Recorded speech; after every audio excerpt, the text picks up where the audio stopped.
রফিকুল আফসারের গাড়িতে হামলা হলো কেন, কারা করছে? আমরা আফসারি হুজুরের মাহফিল থেকে ফিরার পথে আমাদের গাড়ির উপর হামলা করেছে। এই যে আমাদের গাড়ির উপরে ইট মারে আমাদের গাড়ি ভেঙে দিছে। আসলে এটা ভুল বুঝাবুঝি হয়েছে, এটা ভুল বুঝাবুঝি হয়েছে। আমি মনে করি দুই পক্ষই শান্ত হওয়া দরকার। বেগম খালেদা জিয়া তিনি দুনিয়া থেকে চলে গেছেন, কার কাছে চলে গেছে? আমরা দোয়া করি আল্লাহ যেন ওনাকে জান্নাতে উঁচু মাকাম দান করেন। কোনো মানুষের মৃত্যু নিয়ে নেগেটিভ কথাবার্তা বললেন না। অনেকে বলতেছে দেখি যে উনি কবে মারা গেছে, তো কবে মারা গেছে? যেদিন মরছে এদিনই তো কইছে। মানুষ মারা গেলে না বলার কি আছে? এগুলো আপনারা বলতেছেন। একটা মানুষ মারা গেলে কেন বলবে না? অবশ্যই বলবে। গতকালকে আল্লামা ফজলুল করিম সাহেব মারা গেছে, সাথে সাথে বলা হয়েছে না? বলা হয়েছে। সুতরাং ফেতনা ছড়ানোর দরকার নেই। আরেকটা হলো, আপনি যদি ধারণা করে বলেন যে উনি অনেক আগে মারা গেছে, যদি কথাটা মিথ্যা হয় আপনার গুনাহ হইব নেই? 100% গুনাহ হবে। আর সত্য হইলে আপনার কোনো সওয়াব হওয়ার কিছু নেই। মনে করেন খালেদা জিয়া আগে মারা গেছে, তা আপনি এটা প্রচার করলেন যে উনি অনেক আগে মারা গেছে, তো এটা কইলে আপনার সওয়াব হইব নি? আর উনি ওই দিনই মারা গেছে, এটা নিয়ে আপনার কথা বলার কি হলো? নাম্বার 2 হলো, রফিকুল্লাহ আফসারী সাহেব বিএনপির শত্রু না, উনি বিএনপির লোকদেরকে ভালোবাসে। বেগম খালেদা জিয়ার অনেক ভালোবাসে উনি অসংখ্য দোয়া করছে মাহফিলে মাহফিলে। খালেদা জিয়া যখন অসুস্থ, এই রফিকুল্লাহ আফসারী অসংখ্য মাহফিলে খালেদা জিয়ার রোগ মুক্তি কামনায় দোয়া করছেন। তিনি শুধু একটা লাইভে এসে বলছে যে আমার ছেলেকে আমি বলবো আমি যখন মারা যাব আমার লাশটা দুনিয়াতে বেশি দিন রাখবা না, সাথে সাথে মাটি দিয়ে দিবা। তো এটা তো সুন্নত। প্রিয় সন্তান, আমি মারা গেলে যথাসময়ে আমাকে কবর দিবে, কারণ আমি যদি জান্নাতি হই কবরে আমার খানার প্রস্তুত আছে, আর যদি জাহান্নামী হই কবরে আমার মায়ের প্রস্তুত আছে। তোমাদেরকে আমি অনেক কষ্ট করে যত্ন করে আদর দিয়ে বড় করেছি, আমার কবর নিয়ে, মৃত্যু নিয়ে, এগুলো নিয়ে যাতে তোমরা কোনো টালবাহানা না করো।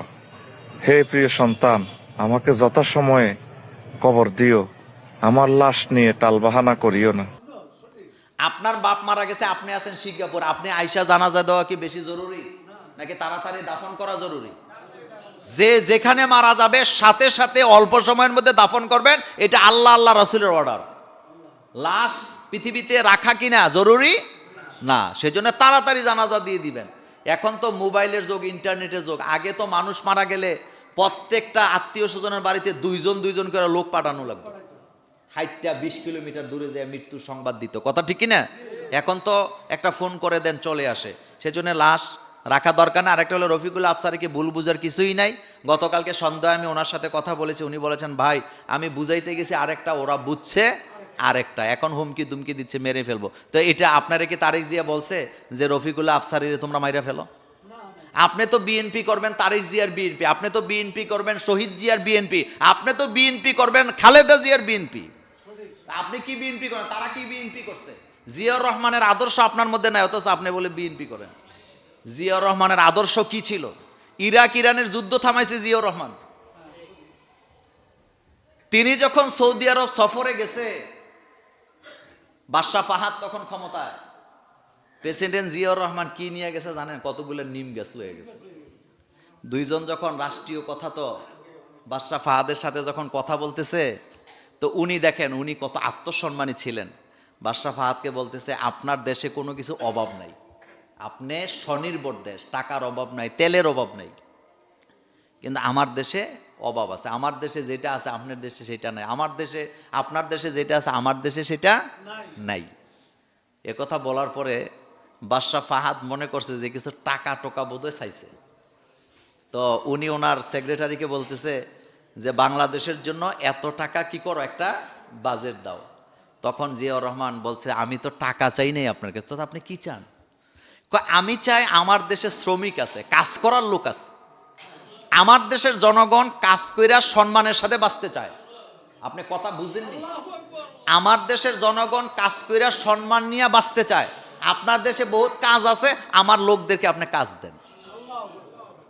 আর আমার কাছে যা আছে আমি আপনার জন্য নিয়ে আসছি, এই যে নিম গাছ। বলেন কি গাছ?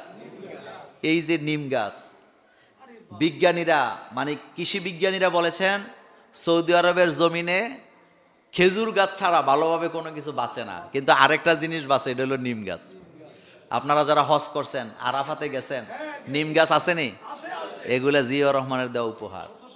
তো সুতরাং আপনি তো জিয়ার আদর্শে রাজনীতি করবেন, আপনার আদর্শ নেতার মতো হয় না কেন? উনি তো মারামারি করে নাই, উনি তো কাউকে বলে নাই মাইরা ফেলো, কাটতে ফেলো। তা আপনি কেন মারামারি করবেন? আপনি কেন রফিকুল আফসারিরে মারতে যাবেন? আল্লাহ আমাদের সকলকে শান্ত থাকার তৌফিক দান করুক।